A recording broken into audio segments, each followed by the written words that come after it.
Lord, I lift your name on high. Lord, I love to sing your praises. I'm so glad you're in my life. I'm so glad you came to save us. You came from heaven to earth to show the way, from the earth to the cross, my debt to pay. From the cross to the grave, from the grave to the sky, Lord, I lift your name on high.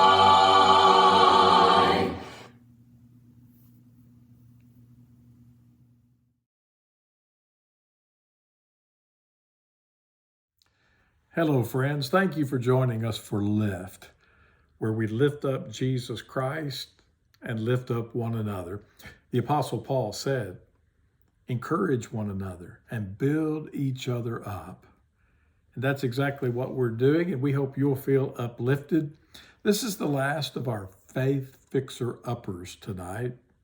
This evening, we'll be going from grudges, that's the flaw, to the fixer-upper of grace, from grudges to grace. And to do this, we'll be looking at the life of Esau. When you come to Genesis chapter 33, there's a meeting that takes place between Jacob and Esau after years of separation. During this time apart, Jacob got married. He's living with his father-in-law Laban. He's become wealthy. He has Leah and Rachel as his wives, but he's not satisfied to live in exile from his homeland, and he's determined to come home. He doesn't know how it's going to go because last time he had seen his brother, things weren't going well. He held a grudge against him, and that's why he fled. And now the question was, had Esau gotten over it? Well, what led to this division? Let's recall very quickly 2 episodes. One occurred when Esau was out hunting and came in and was famished. And he wanted something to eat. He asked his brother, Jacob, to give him something to eat. And Jacob said, sure, I'd be glad to, but you must sell me your birthright. That birthright was precious and carried real blessings.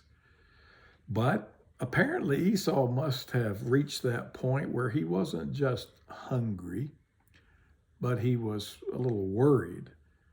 He was feeling perhaps not only weak, but ill and sick, and was a little concerned about his life because he was willing to sell his birthright for that meal. Well, that began the resentment. And then we know later, when Isaac is older, he's feeble, his eyesight is gone, he can barely see.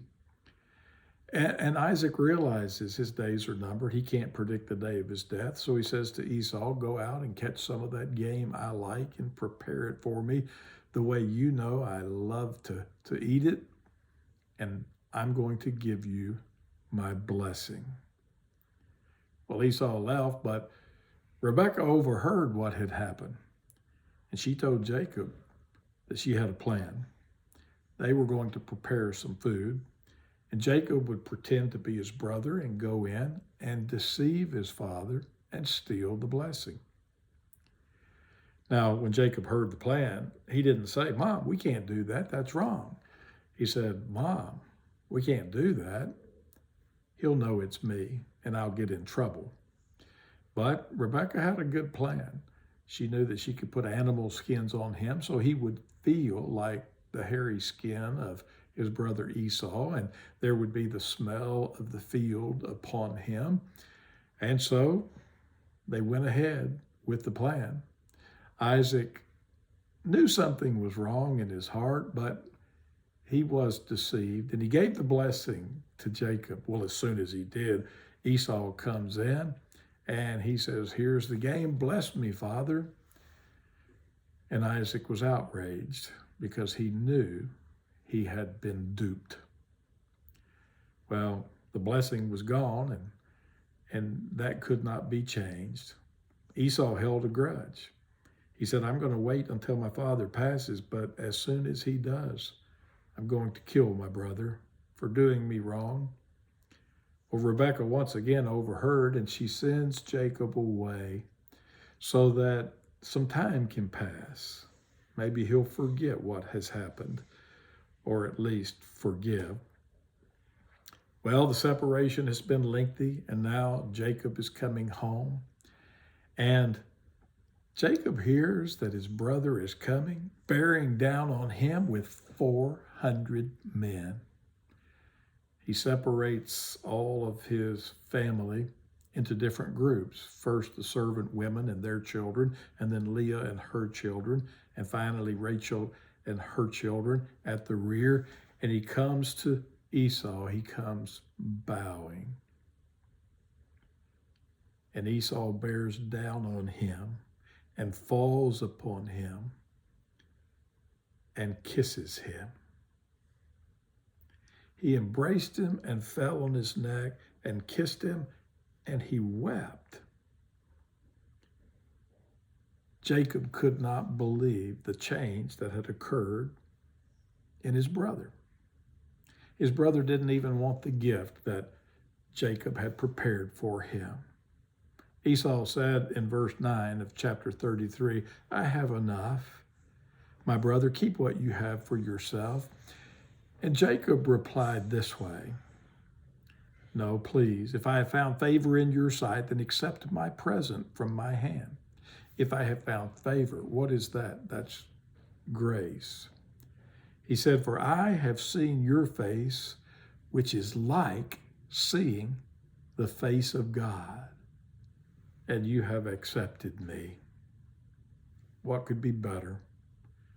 Nothing could be more precious. Never do we look more like our God than when we're forgiving.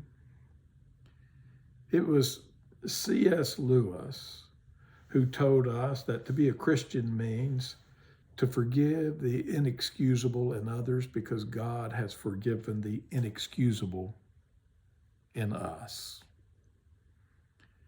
It's so easy to hold grudges, and certainly Satan wants that, but God wants something different.